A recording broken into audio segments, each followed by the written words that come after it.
नमस्कार विद्यार्थी मित्रांनो, 10वी आणि 12वी बोर्ड परीक्षा अगदी उंबरठ्यावर येऊन ठेपलेल्या आहेत आणि त्यामुळे राज्य मंडळाकडून काही महत्त्वाच्या सूचना आलेल्या आहेत त्या तुमच्यापर्यंत पोहोचवण्यासाठी या व्हिडिओची मी निर्मिती करतोय।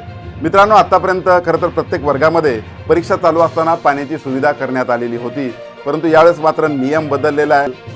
पाण्याची व्यवस्था केलेली असेल, परंतु त्या वरांड्यामध्ये किंवा त्या कॅम्पसमध्ये कुठेतरी पाणी ठेवलेलं असेल, परंतु त्यावर अवलंबून न राहता आपण स्वतःच्या घरची एक पाण्याची बाटली घेऊन जायची, ज्या माध्यमातून आपली गैरसोय होणार नाही। दुसरी एक महत्त्वाचा अपडेट आहे की मित्रांनो, ज्यांना बीपी आणि शुगर आहे अशा विद्यार्थ्यांसाठी समजा चॉकलेट, बिस्किट, काही गोळ्या लागत असतील तर त्या तुम्ही घेऊन जाऊ शकता, किंवा औषधं जर तुम्हाला लागत असतील तर ते सुद्धा परीक्षागृहामध्ये तुम्ही जाऊ शकता घेऊन, परंतु त्यासाठी तुम्हाला वैद्यकीय प्रमाणपत्र दाखवणं गरजेचं आहे। या महत्त्वाच्या 2 टिप्स आपल्याला लक्षात ठेवायच्या आहेत, जेणेकरून तुमच्या परीक्षा आनंददायी आणि अतिशय छान पद्धतीने पार होतील। मित्रांनो, तुम्हाला परीक्षेसाठी हार्दिक शुभेच्छा।